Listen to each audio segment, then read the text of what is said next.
The Forge, written by Arthur Rumrill, Chapter 9, The Visitor. June 18, 2032, Cecil Spaceport, Jacksonville, Florida. The hangar bay hummed with the steady rhythm of progress. Welders flashing on a sail boom segment, engineers hunched over tablets running coil deployment sims, the low whine of a drone testing photon vane alignment. Ray Harlan stood by the full-scale habitat mock-up, black coffee in one hand, pointing out tether attachment points to a structural tech. 59 now, sleeves rolled, jeans and work boots like always. He'd come straight from a morning flex block, packages delivered along the St. John's before heading north. Elena Vasquez appeared at the bay door, motioning him over with a subtle tilt of her head. "Ray, walk through in 5. Quiet one."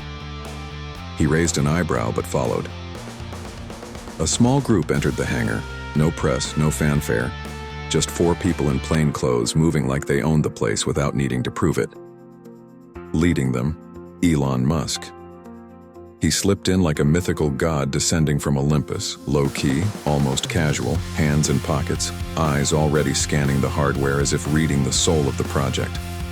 No announcement, no handshakes yet, just observation. Elena greeted him softly. "Welcome to the rig bay." Elon nodded, voice low. "Show me what you've got." They walked the floor slowly. Elon stopped at the coil test rig first, watched a deployment cycle in silence, then asked the tech a quiet question about field strength scaling, moved to the sail prototype, fingers brushing the carbon composite, murmuring about aerial density.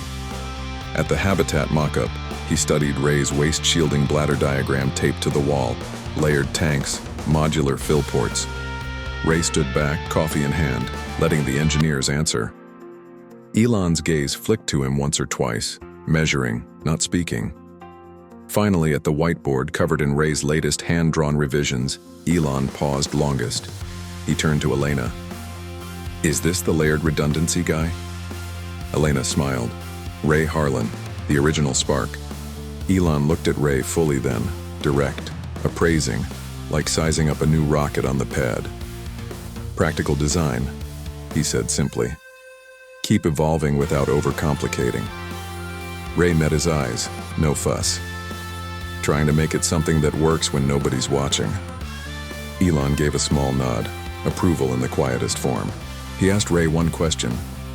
"What's the biggest risk you're still worried about?" Ray didn't hesitate. "Early ISRU failure. If the first rock's a dud, we need enough margin to move on without stranding the crew." Elon considered that then. "Good. Fix that first." No more words. He moved on, finished the loop, and slipped out as quietly as he'd arrived, back to whatever Olympus awaited. The bay exhaled. Elena turned to Ray. That was him liking it, a lot.